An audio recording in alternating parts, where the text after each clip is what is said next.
Yo creo que los gobiernos de cambio, desde la victoria de Chávez en diciembre del, del 98, marcó un punto de inflexión. Estados Unidos estaba muy enredado, ¿no?, en la guerra en Irak, y creo que eso permitió que América Latina, que fue el primer continente en sufrir el modelo neoliberal, fuera también el primero en plantear alguna forma de superación, ¿no? Hoy sabemos que ha habido problemas.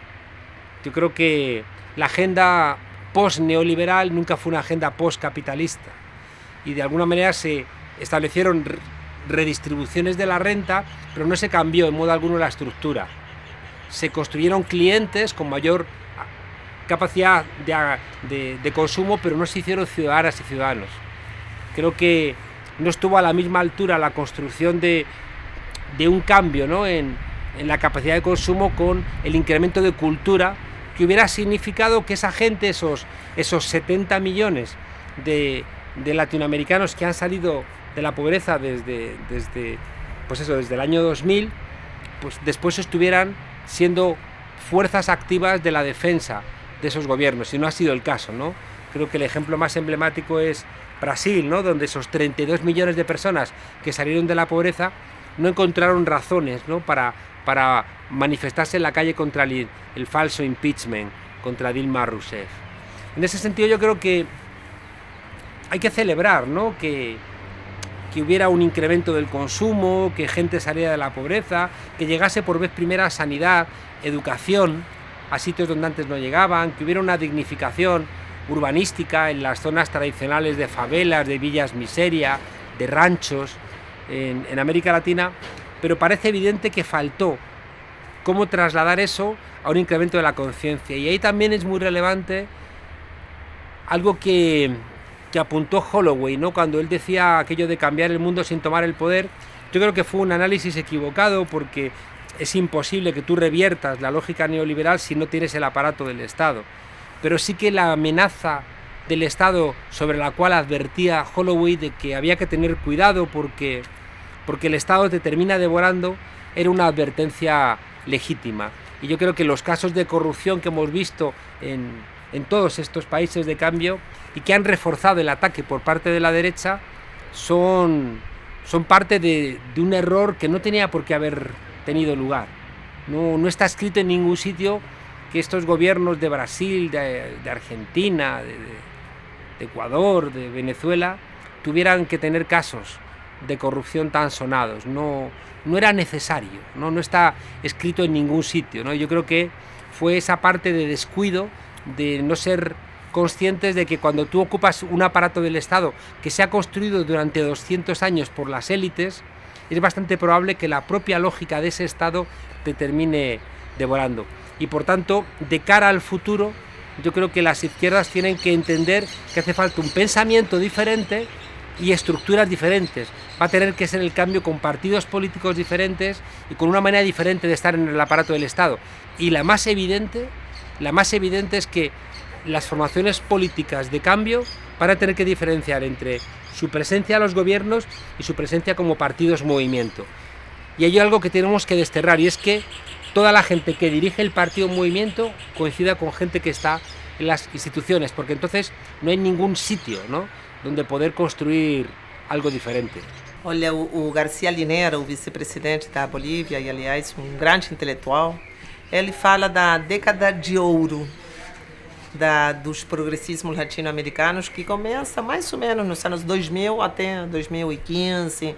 Eu acho que o golpe de Estado contra Dilma é uma boa data para marcar o impasse que essa década de ouro, essa década virtuosa da política está experimentando agora. Tem uma enorme diversidade de ideias e projetos chamados de esquerda, progressistas e tal. Muito diferentes. Em alguns casos tem presidentes de esquerda, mas que governam com coalições de direita. Em outros casos tem partidos de esquerda. Em outros casos são partidos mais surgidos dos movimentos sociais. Tem de tudo. O que une esses projetos? Bom, primeiro, eles se uniram todos juntos. Eles criaram o Banco del Sur, eles criaram a CELAC, eles criaram a UNASUR. Apesar da diversidade das esquerdas, eu acho que o Chávez, Kirchner, Lula, Tabaré Vázquez nunca tiveram problema em encontrar as suas coincidências. A diferença é uma diferença teórica, mas a prática os juntou. Lutando contra quem? Lutando contra os Estados Unidos, para sair da área de influência dos Estados Unidos, lutando por um projeto regional para nós compartilhar os nossos recursos estratégicos, o petróleo, os minerais, enfim.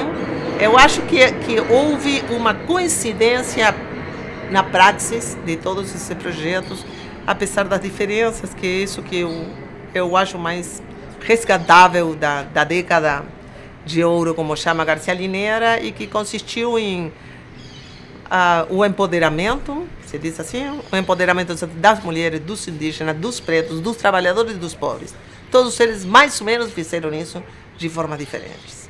A luta para que a subalternidade política se transformara no sujeito da política. Essa é uma coisa importante em todos os projetos.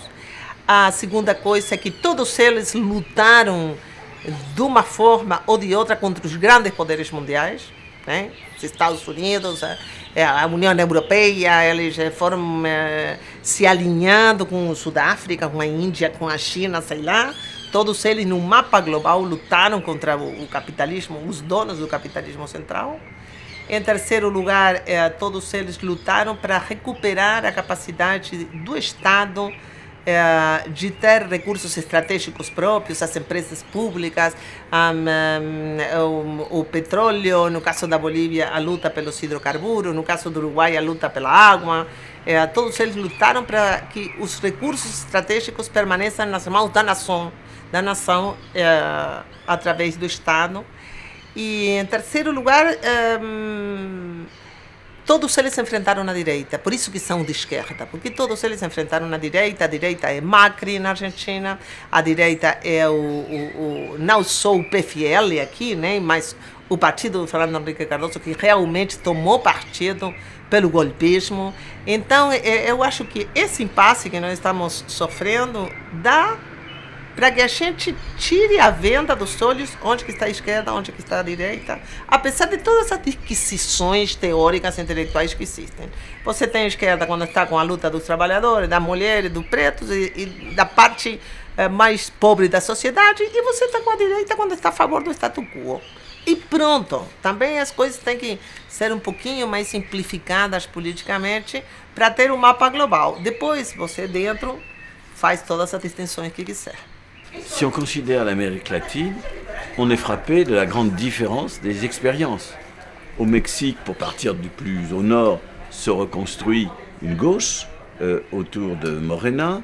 Si vous allez au Venezuela, par contre, l'expérience de Chavez, qui a déjà été très souvent très critiquée, s'est transformée en un régime très inquiétant. Je pense que parmi ceux qui continuent à vouloir parler de manière positive du Venezuela, il y a surtout l'idée qu'on ne peut pas abandonner le Venezuela complètement et qu'on doit avoir une certaine dignité, mais personne n'est dupe aujourd'hui de la nature de ce régime. En Bolivie, Evo Morales a réussi à sortir le pays en quelque sorte de ce monopole des Blancs ou des dominants qui faisait que tout le monde indigène était exclu. Il les a fait rentrer dans la société. Au Brésil, on a eu quand même des expériences constructives, Lula, Dilma, et puis ensuite la grande catastrophe liée à la corruption, ce qui est terrible. Et on pourrait continuer comme ça. Au Chili, il y a eu Lagos, puis Bachelet, en Équateur, Correa. Et donc, ce qui me semble, c'est que la mondialisation de l'économie, la globalisation néolibérale, ne signifie pas nécessairement pour autant la droitisation des systèmes politiques, l'effondrement des gauches. Pas nécessairement. Il y a d'autres réponses qui sont possibles dans cet univers qui est effectivement dominé par le marché, l'argent et les très grandes entreprises. Yo creo que precisamente a fin del siglo pasado, inicio de se inicia un ciclo de transformaciones en América Latina. No tiene un patrón común que determine, digamos, procesos absolutamente similares, pero sí hay grandes tendencias que lo caracterizan. El hecho de que, para empezar, implicó un renacimiento de los movimientos sociales. movimientos sociales que ya organizaron dieron origen a la construcción de organizaciones políticas, no necesariamente en forma de partido, pero también en forma de partido, que permitió, por la vía electoral, que es otra novedad, que rompió, digamos, con la tradición de que izquierda era sinónimo de vía armada, y que permitió entonces conquistar los aparatos de gobierno, llamar a una constituyente y hacer transformaciones a partir de la modificación del entramado jurídico-político, basado justamente en la fuerza de estos movimientos. Esto es lo que ha permitido que en países como Ecuador, Bolivia, el propio Brasil en su momento, Uruguay, etcétera, se hayan realizado estos cambios que han sido fundamentales. Es un cambio importantísimo, en primer lugar porque la izquierda hasta ese momento, en la mayoría de los países latinoamericanos, con las salvedades que conocemos, el caso de Cuba, por ejemplo, posteriormente el caso de Nicaragua, etcétera, pero dejando esos casos de lado, en general la izquierda había sido una fuerza relativamente marginal en América Latina. Y en esta fase se convirtió en una fuerza fundamental en el continente y llegando a dominar en algunos lugares ya más de 10 años el escenario político, e incluso el proceso de transformaciones que era inconcebible apenas hace unos cuantos lustros. De tal manera que es una fase muy importante. Ahora la discusión que tenemos pendiente es si ese llamado ciclo de transformaciones, es un debate que está muy vivo, ha llegado a su fin, es decir, lo que se ha llamado el fin del ciclo de transformaciones, que supuestamente daría lugar de una manera pendular a un ciclo, digamos, reaccionario, conservador, que haría retroceder estos cambios y que haría retroceder de nuevo a la izquierda. Es un debate en marcha. A mi juicio hay que esperarse un poco, dar lugar a ciertos procesos que se están dando en América Latina, incluyendo México, que está avanzando en la dirección transformadora, a ver si estos procesos cuajan para poder entonces definir si estamos ante un fin de ciclo de transformaciones o solo estamos en una fase del ciclo que dará origen a otra fase que volverá a ser dinámico el proceso de cambios latinoamericanos. Me parece importantísimo incluso a nivel mundial, porque todas las izquierdas en el mundo entraron en crisis, ¿no? Y en América Latina se intenta iniciar, primero parar el neoliberalismo e iniciar procesos de cambio, de transformación, y en efecto en cada país es diferente, pero son las primeras intentos en el mundo, y por eso ahorita América Latina es de alguna manera un referente, tanto de la izquierda como de la derecha, ¿no? Porque también está siendo golpeada por toda esta constelación de la derecha a nivel internacional para tratar de golpear a las experiencias de intentos de creación de nuevas sociedades justas, igualitarias, ¿no? Etcétera.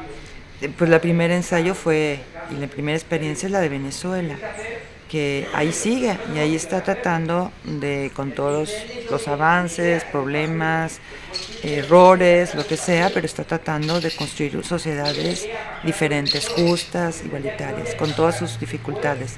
Y es una experiencia interesante, muy golpeada, pero acaba de tener sus triunfos y mostrar que no es, cuenta con un gran apoyo popular, tan es así que ganaron la mayoría de las gubernaturas en las elecciones recientes, ¿no?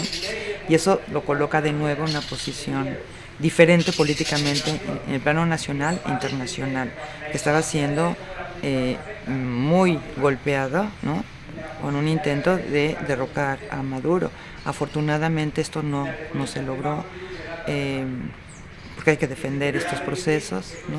Son procesos importantes y sobre todo hay que defender el derecho a la autodeterminación de los pueblos, la no intervención, ¿no? Y eso es lo que tenemos como izquierda y en América Latina, exigirlo, ¿no? Es decir, ellos están llevando a cabo un proceso interno de cambio, hay conflictos internos, pero eso lo tiene que resolver el propio pueblo venezolano, sin la intervención de ningún otro país, ¿no?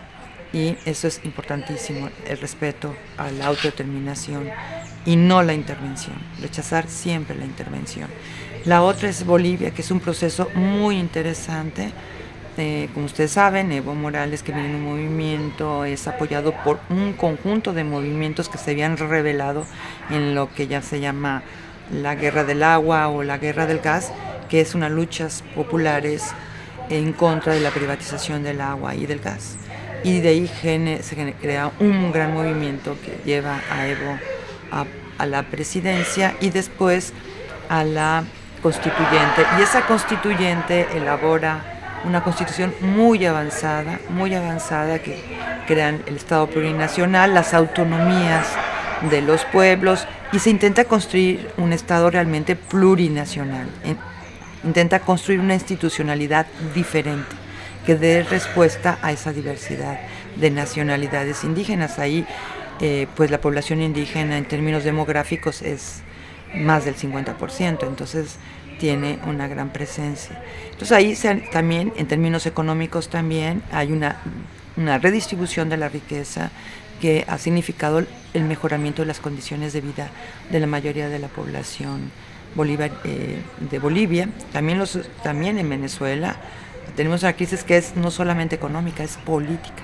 Hay un conflicto político-económico, ¿no? Y que se manifiesta de distintas maneras. Entonces, te digo, en Bolivia hay una experiencia y un proceso que está en marcha, está en curso, con todas sus contradicciones, pero es un proceso muy interesante también. En Ecuador igual, donde se intenta también construir un país diferente, ¿no? También con sus problemas.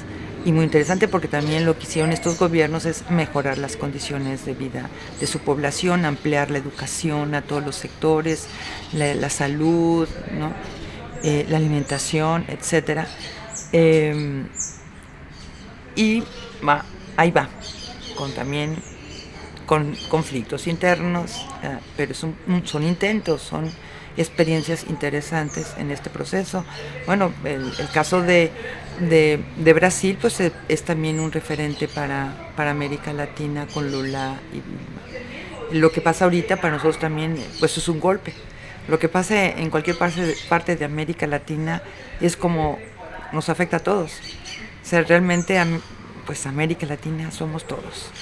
Y si le va muy bien a alguno de nuestros países, pues nos va bien a todos. Y si les va mal a uno, eso nos duele a los demás. Entonces sí, lo que pasó en en Brasil, nos preocupa mucho, ¿no? Ese golpe de Estado que se dio y la presencia de uno que se dice presidente, que llega ahí no de manera democrática y precisamente, y los cambios y retrocesos que está significando eso para el pueblo de Brasil, ¿no? Entonces sí, nos preocupa mucho, nos interesa muchísimo que vuelvan a retomar el rumbo de la izquierda, que ha sido muy importante.